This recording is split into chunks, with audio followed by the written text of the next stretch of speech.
Student, आपका science think academy में स्वागत है। आज हम कक्षा 10 सामाजिक विज्ञान का पेपर हल करेंगे, जो एक महत्वपूर्ण पेपर है, जिसमें से इस पेपर से आपके एग्ज़ाम में ज़्यादा से ज़्यादा क्वेश्चन फंसने वाले हैं।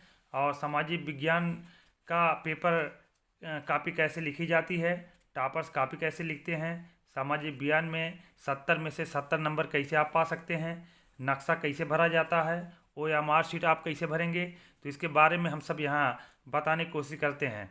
सबसे पहले जान लीजिए कि सामाजिक विज्ञान का पेपर 2 खंडों में बटा होगा, खंड आ और खंड बा।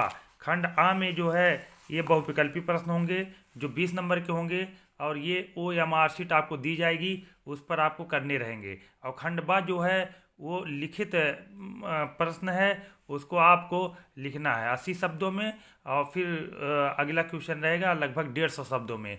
और 10 नंबर का इसमें नक्शा भरने के लिए आएगा, नक्शा को भी हम भर के यहाँ पे बताएंगे। तो चलिए सबसे पहले हम OMR शीट पे कर लेते हैं 20 नंबर, जो आपके परीक्षा की दृष्टि ये बहुत महत्वपूर्ण है। और इसके पहले भी हम इस चैनल पे OMR शीट कैसे भरी जाती है वहाँ पे बता दिए हैं, तो यहाँ पे भी हम जल्दी जल्दी भरने की कोशिश करते हैं। तो सबसे पहले देख लीजिए कि यहाँ ऊपर दिया रहेगा जिला कोड और नाम। तो जिला कोड, जैसे मान लीजिए हम अम्बेडकर नगर में हैं, तो अम्बेडकर नगर का जिला कोड है 64, और यहाँ पे नाम है अम्बेडकर नगर, हम लिख देंगे अम्बेडकर नगर। फिर उसके बाद ये दूसरा आता है केंद्र कोड। जो केंद्र कोड है ये विद्यालय का फतेह मोहम्मद विद्यालय का 18500, तो हम केंद्र कोड जो यहाँ डाल देते हैं 18500। फिर उसके बाद अनुक्रमांक दिया रहेगा, तो कॉपी पे जो अनुक्रमांक तो हम लिख ही दिए हैं, और यहाँ पे जो है 21 18 54 556 हम यहाँ पे लिख देंगे। फिर विषय कोड है, जो विषय कोड है वो 156 है, सामाजिक विज्ञान का विषय कोड 156 है, और नाम यहाँ लिख देंगे सामाजिक विज्ञान। प्रश्न पत्र पर आप देखेंगे एक संख्या दी रहेगी इस तरह से 981 या 975, वो हम यहाँ पे उतार देंगे। 981 है तो 981 हम यहाँ लिख देते हैं। तो जो सबसे महत्वपूर्ण चीज़ है, यहाँ पे प्रश्न मार्का सीरीज दिया है, यही सबसे महत्वपूर्ण चीज़ होगा। तो यहाँ पे आप देखेंगे पेपर में ये मार्का सीरीज WX दिया हुआ है, इसमें दिया हुआ पहला अक्षर और दूसरा अक्षर। तो देखो ये पहला अक्षर है, ये दूसरा अक्षर है, तो हम पहले अक्षर में W भर देते हैं, दूसरे अक्षर में X भर देते हैं। अब देखें इसका गोला भी करना है, तो इसमें देखिए W कहाँ है, जहाँ W होगा वहीं पर हम गोलियाँ देंगे। तो देखिए ये W है, इसको हम खूब बढ़िया तरीके से पूरा गोला भर देते हैं। यहाँ पे X देखिए कहाँ है, X यहाँ है, इसको भी हम पूरे तरह गोला जो है भर देते हैं। फिर उसके बाद देखिए नीचे ये कला के दिन भरा जाएगा, इसको आपको टच नहीं करना है। फिर नीचे एक और दिया है, इसमें भी जो चीज़ यहाँ भरेंगे वही चीज़ इसमें भी भरेंगे। तो यहाँ भी लिख देते हैं 64, फिर अम्बेडकर नगर, और केंद्र कोड 18500 आप लोग अच्छी तरह से भरिएगा। फिर 21 18 54 556 विषय कोड है 156 सामाजिक विज्ञान। प्रश्न पत्र कोड है 981, और यहाँ सीरीज मार्का दिया हुआ है, जैसे वहाँ है यहाँ भी ऐसे डाल देंगे, यहाँ कहीं गोलियाना नहीं है। जो यहाँ पे गोला लगाएंगे वहीं फिर यहाँ पे भरना होगा। तो हम जल्दी जल्दी इसको हम हल कर लेते हैं, जो बहुत इंपॉर्टेंट सवाल सब हैं। तो देखिए ये पहला सवाल है कि सबसे पहले इंट्रोडक्शन, यहाँ सामान्य निर्देश को हम पढ़ लेते हैं। प्रारंभ में 15 मिनट परीक्षार्थियों को प्रश्न पत्र पढ़ने के लिए दिया जाएगा। नंबर 2, यह प्रश्न पत्र 2 खंडों आ एवं बा में बटा हुआ है। आ खंड में 20 बहुविकल्पी प्रश्न, बा खंड में 50 अंक का है, इसमें वर्णनात्मक और एवं मानचित्र संबंधी 2 प्रश्न रहेंगे। तो आ वाले देखिए बहुविकल्पी, तो इसमें जो पहला सवाल है कि राष्ट्रवाद के विकास में निम्नलिखित में से कौन सा तत्व सहायक होता है। तो इसमें देखिए पुनर्जागरण, धर्म सुधार आंदोलन, फ्रांसीसी क्रांति, ये सभी। तो अगर देखा जाए तो पहले जो उत्तर है ये डी है, ये सभी। तो हम यहाँ पे तुरंत पहले का उत्तर डी है, तो डी पे हम गोला यहाँ बना देंगे। गोला बढ़िया तरीके से बनाएंगे, और गोला देखिए इस तरह से आपको गोला बनाना है, और इस तरह से गोला बनाएंगे ये जो है मान्य नहीं रहेगा, आपका नंबर कट जाएगा। तो दूसरा क्वेश्चन पढ़ते हैं कि सविनय अवज्ञा आंदोलन में महात्मा गांधी ने नमक को अत्यधिक महत्व क्यों दिया? ये है, नमक का प्रयोग अमीर गरीब सभी करते थे। बी, ये भोजन का अभिन्न हिस्सा था। सी, नमक तैयार करने पर सरकार का एकाधिकार था। और डी, उपर्युक्त सभी। तो डी पे हम, ये दूसरे का डी सही है, तो डी पे हम निशान लगा देंगे और फिर इसको गोला कर देते हैं। दूसरा का डी, हम डी को पूरी तरह गोला कर देते हैं। अगला क्वेश्चन है, भारत से विदेशों को जाने वाले अनुबंधित श्रमिक कहलाते थे, क्या कहलाते थे? गिरमिटिया कहलाते थे, पूर्वकालिक श्रमिक, सफ़ेदिया, एग्रीमेंट श्रमिक। तो इसमें तीसरा का पहला सही है, गिरमिटिया। तो एक ए पर हम यहाँ पे निशान लगा देंगे, गोलियाँ देंगे इसको। इस तरह से चौथा देखते हैं। चौथा क्वेश्चन क्या है कि रॉलेट एक्ट कब पारित हुआ? तो रॉलेट एक्ट जो है ये 1919 में पारित हुआ। हम जल्दी जल्दी बढ़ते हैं, ये चौथे का बी सही है, तो चौथे का बी पर निशान लगा देते हैं। फास्ट चलते हैं ना, वीडियो लंबी हो जाएगी। और फिर पाँचवा देखिए, फ्रांस की क्रांति कब हुई? तो फ्रांस की क्रांति 1789 ईस्वी में हुई, बी वाला सही है। तो पाँचवें का बी पर गोला का निशान लगा देंगे। इस तरह से अगला सवाल है कि प्रथम विश्व युद्ध प्रारंभ हुआ? तो 1914 में प्रारंभ हुआ, सी वाला सही है। तो छठवें पे सी का निशान लगा देंगे, छठवें का सी का निशान हमने लगा दिया है। फिर उसके बाद सातवां है कि बेल्जियम किस महाद्वीप में है? तो बेल्जियम जो है ये यूरोप में है, 7 का ए सही हो जाएगा। हम यूरोप पर ए पर निशान लगा देंगे। फिर इस तरह देखते हैं, आठवां क्वेश्चन क्या है? आठवां क्वेश्चन है कि भारतीय संविधान की 8वीं अनुसूची में कितने भाषाओं का समावेश है? तो इसमें कुल 22 भाषा हैं, तो 8 का बी सही हो जाएगा। तो 8 के बी पर हम निशान लगा देते हैं। तो इस तरह से इसका गोला भर देते हैं। फिर 9वां सवाल है कि अधिकारों और अवसरों के मामले में स्त्री और पुरुष की समानता मानने वाला व्यक्ति कहलाता है? तो ये क्या कहलाता है? नारीवादी कहलाता है। जातिवादी सांप्रदायिक नहीं, ये जो है नारीवादी कहलाता है। तो हम नारीवादी पर निशान लगा देंगे। ये जो है ये 9 का ए सही हो जाएगा, 9 का ए सही हो जाएगा। अब अगला क्वेश्चन चलते हैं कि 10वां, उस प्रक्रिया को क्या कहते हैं जिसमें लोकतंत्र के निर्णय कायदे कानून के अनुसार लिए जाते हैं? तो पारदर्शी प्रक्रिया, तानाशाही प्रक्रिया, मनमानी प्रक्रिया, अपारदर्शी प्रक्रिया। तो ये पहला 10वां का ए सही होगा, पारदर्शी प्रक्रिया। तो 10वें के ए पर हम निशान लगा देते हैं, 10वें का ए पे हमने निशान लगा दिया। इस तरह से 11वां क्वेश्चन है कि निम्नलिखित में से कौन सी एक रेशेदार फसल है? तो ये जूट है, 11 के ए पे निशान लगा देंगे, जूट 11 पे ए। अब बहुत जल्द तेज़ी से चलते हैं। फिर 12वां क्वेश्चन है कि झरिया प्रसिद्ध है, झरिया किस लिए प्रसिद्ध है?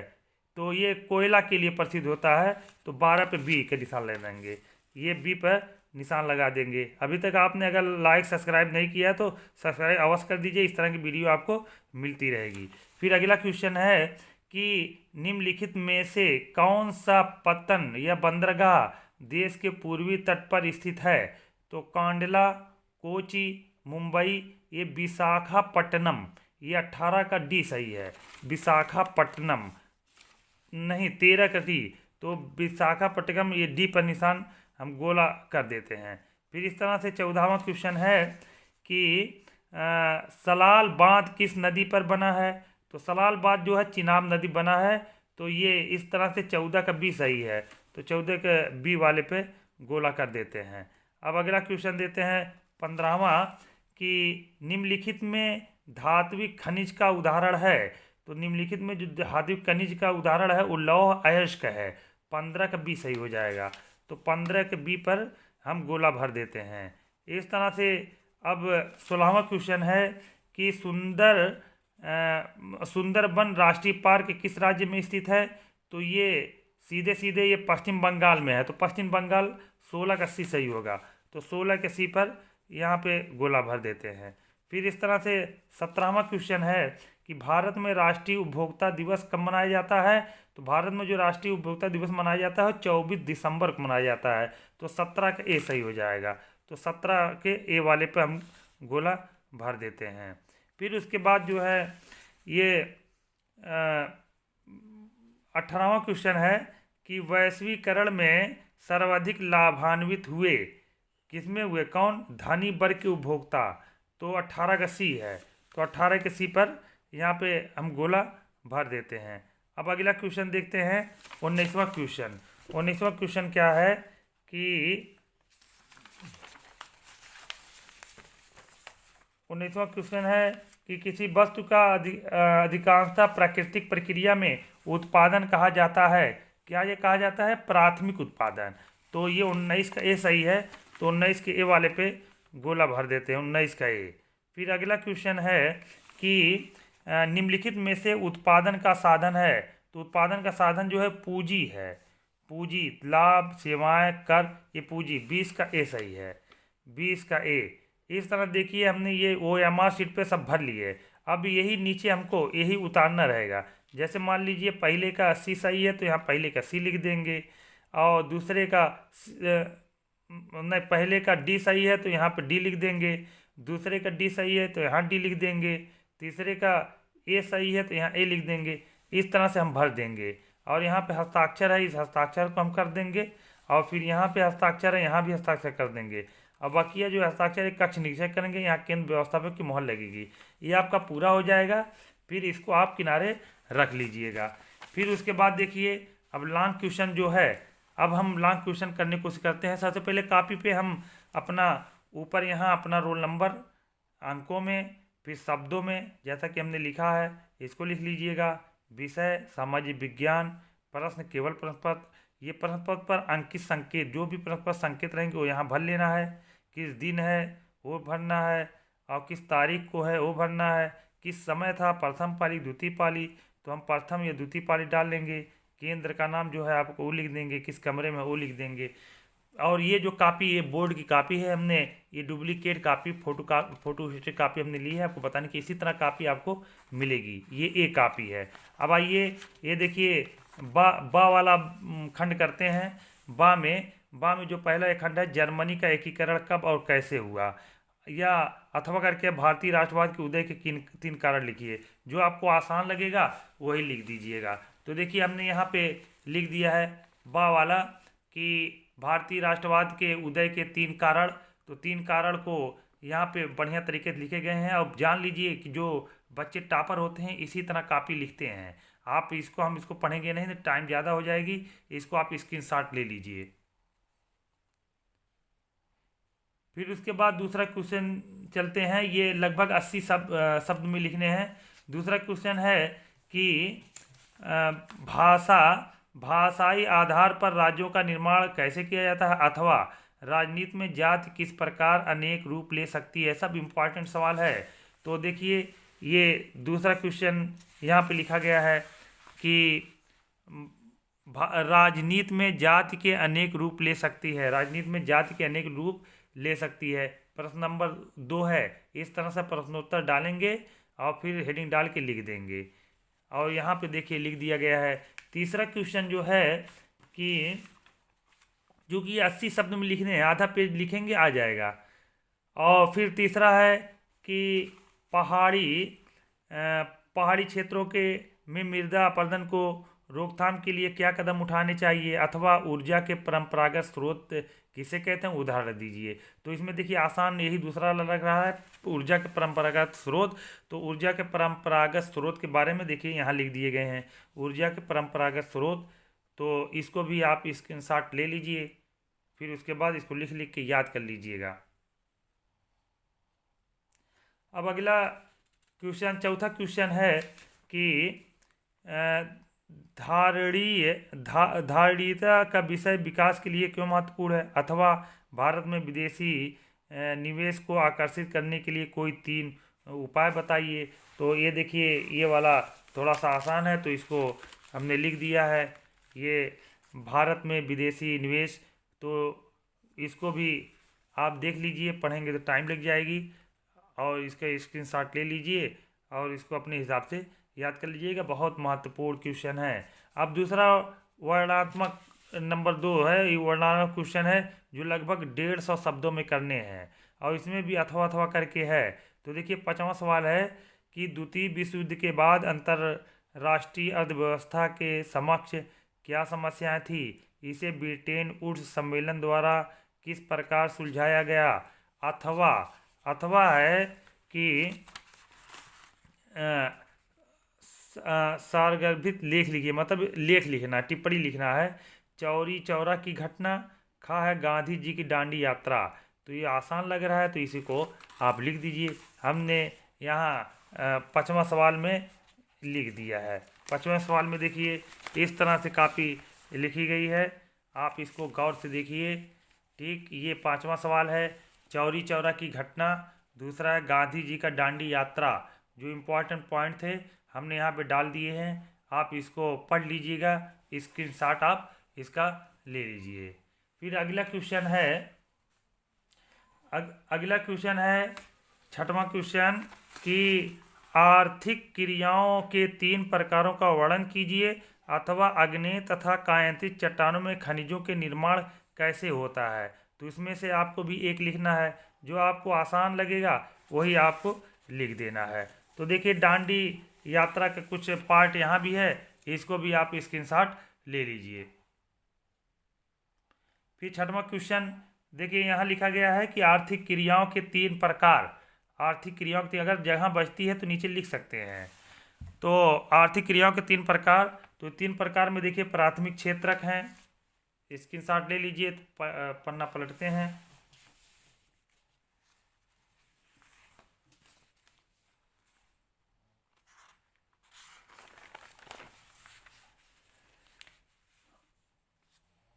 द्वितीयक क्षेत्रक, फिर तृतीयक क्षेत्रक, सब इम्पोर्टेंट सवाल है, स्क्रीनशॉट ले लीजिए। फिर 7वां क्वेश्चन है कि लोकतंत्र के गुण दोषों का वर्णन कीजिए अथवा एक दलीय प्रणाली के गुण दोष लिखिए। तो 7वां क्वेश्चन लोकतंत्र के गुण के दोष भी लिखना है और गुण भी लिखना है। तो देखिए हमने सबसे पहले लोकतंत्र के गुण लिख दिए, नंबर 1 पॉइंट, 2 पॉइंट, 3, 4, 5, 6 पॉइंट। इस तरह से लोकतंत्र के दोष भी 5 या 6 पॉइंट में लिख दिए गए हैं, इसका भी आप स्क्रीनशॉट ले लीजिए, इसको खूब कायदे से पढ़ लीजिएगा। सब बहुत इम्पोर्टेंट सवाल हैं और बोर्ड परीक्षा में अगर इस तरह लिखते हैं तो 70 में 68 या 70 नंबर कोई रोक नहीं सकता है, उतना आपको मिल जाएगा, 68 तो मिल ही जाएगा। और ये वाला है कुछ पार्ट, इसको भी स्क्रीनशॉट लीजिए। फिर 8वां क्वेश्चन है कि आर्थिक गतिविधियों के 3 क्षेत्र कौन से हैं, सो उदाहरण समझाइए। या भारत में उपभोक्ता आंदोलन प्रारंभ करने के लिए उत्तरदायी कारणों की व्याख्या कीजिए। जो आपको अच्छा लगे वही लिख लीजिए। तो देखिए यहाँ पे 8वां क्वेश्चन ये लिख दिया गया है। ये इस तरह से आप राइटिंग बना के बढ़िया साफ साफ लिखेंगे, कहीं कट पिट नहीं होना चाहिए, तो आपको नंबर बहुत अच्छा मिलेगा। ये स्क्रीनशॉट ले लीजिए, इसी तरह आपको लिखने हैं। और जो टॉप करते हैं, जो टॉपर्स लोग हैं, इसी तरह लिखते हैं। सामाजिक विज्ञान काफ़ी इसी तरह लिखी जाती है। साफ सुथरा हो तो एग्जामिनर नंबर देने में कमी नहीं करता है, आपको भरपूर नंबर देगा, लेकिन लिखावट अच्छी होनी चाहिए। जहाँ पे कुछ इम्पॉर्टेंट पॉइंट है वहाँ पे अंडरलाइन कर दिया जाए तो और बेहतर है। तो ये 8वां क्वेश्चन हो गया। 8वां क्वेश्चन में थोड़ा सा पार्ट और बचे हैं, उसका भी स्क्रीनशॉट आप ले लीजिए। अब अगला क्वेश्चन है जो 10 नंबर के आपको फ्री में 10 नंबर के मिल जाते हैं। ये मानचित्र संबंधी प्रश्न है। निर्देश है कि निम्नलिखित स्थानों को भारत के दिए गए रेखा मानचित्र में, ये देखिए बिंदी है, गोला है, बिंदी चिन्ह द्वारा नाम सही दर्शाइए। सही नाम तथा सही अंकन के लिए आधा आधा नंबर अंकित है। तो देखिए पहला इसमें है कि वह स्थान जहां सितंबर 1920 में कांग्रेस का अधिवेशन हुआ, ये पहला सवाल है। तो देखिए मानचित्र इस तरह आपको मिलेंगे, हो सकता है कि बीच में जो बने हैं वो ना हो, खाली आपको भारत का नक्शा मिलेगा। हमने इस तरह से बनाए, जबकि बोर्ड में इसे नहीं मिलते हैं, सिर्फ नक्शा बना हुआ मिलेगा।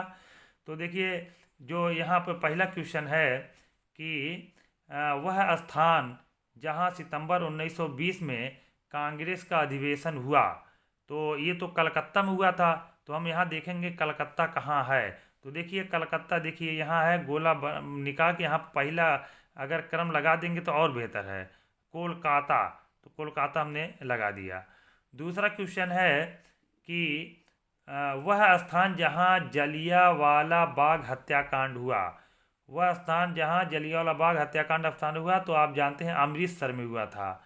अब वो कहाँ दर्शाना है, तो देखिए अमृतसर यहाँ दिल्ली के बाद वो देखेंगे पंजाब, फिर यहीं पे देखिए अमृतसर है, तो ये अमृतसर, ये दूसरा पॉइंट डाल दिए, ये अमृतसर है। तीसरा है क्वेश्चन, वह स्थान जहाँ 1929 में कांग्रेस का अधिवेशन हुआ, तो वो लाहौर में हुआ था, जो अब पाकिस्तान में है। तो देखिए यहाँ पे निशान लगा दिए, लाहौर है तीसरा पर, ये सही हो जाएंगे। अगला क्वेश्चन है कि वह स्थान जहाँ सूती मिल श्रमिकों का सत्याग्रह हुआ, तो ये गुजरात में हुआ था, मतलब अहमदाबाद में। तो अहमदाबाद यहाँ लिख दिए हैं, चौथा भी ना अहमदाबाद दर्शा दिए हैं। इस तरह देखिए अहमदाबाद, और जो दर्शाना है वो आधा आधा नंबर है, ये पूरे नंबर मिल जाएंगे। अगला है वह स्थान जहाँ 1927 में कांग्रेस का अधिवेशन हुआ, तो 1927 में जो कांग्रेस का अधिवेशन हुआ तो मद्रास में हुआ था, तो ये देखिए मद्रास को यहाँ दर्शा दिया गया है। इस तरह से अगर आप भरेंगे 5 नंबर ये पूरा आपको मिल जाएंगे। फिर अगला है कि दिए गए मानचित्र में निम्नलिखित को दर्शाइए, ये भूगोल से संबंधित है। तो पहला है उत्तर प्रदेश की राजधानी चिन्ह द्वारा अंकित कीजिए। तो उत्तर प्रदेश की राजधानी कहाँ है, लखनऊ है। तो आपको एक ही मानचित्र मिलेंगे, लेकिन हमने आपके आसानी के लिए 2 मानचित्र यहाँ लगा दिया है। तो देखिए यहाँ पे, जैसे यहाँ पे देखिए 9 का डाल देंगे, वैसे यहाँ पे 9 का खा डाल देंगे। जब आपको मिलेंगे तो यहाँ कक्षा प्रश्नोत्तर 9 सिर्फ डालेंगे और सब इसमें दर्शा दिएगा। आपको एक ही मानचित्र हो सकता मिले, या तो एक मिले तो दोनों तरफ हो, अगर दोनों तरफ होगा तो का खा करके आप डाल दीजिएगा। तो देखिए ये खा करके दूसरा मानचित्र है।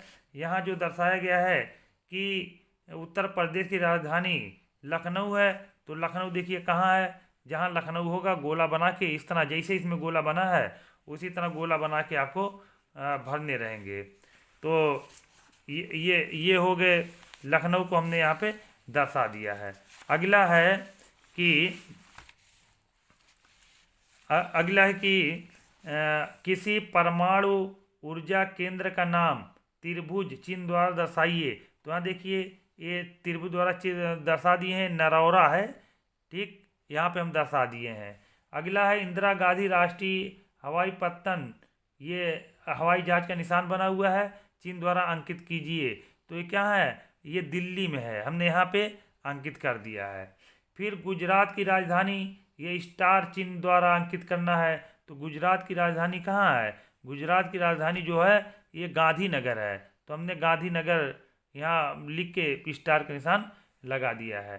फिर अगला है कि गेहूं उत्पादन का प्रमुख क्षेत्र इस तरह से चिन्ह द्वारा दर्शाया गया है। तो देखते हैं कहाँ है, ये पंजाब में है, तो यहाँ पर देखिए हमने यहाँ दर्शा दिया पंजाब में है। इस तरह से आप नक्शा को भर देंगे तो 10 नंबर में नक्शा आपका पूरा मिल जाएगा। और जो यहाँ पे लिखे हैं, इतना जान लीजिए समाज विज्ञान में केवल 40 नंबर का ही लिखने हैं, क्योंकि 20 नंबर का OMR शीट पर करना है और 10 नंबर नक्शा भरना है।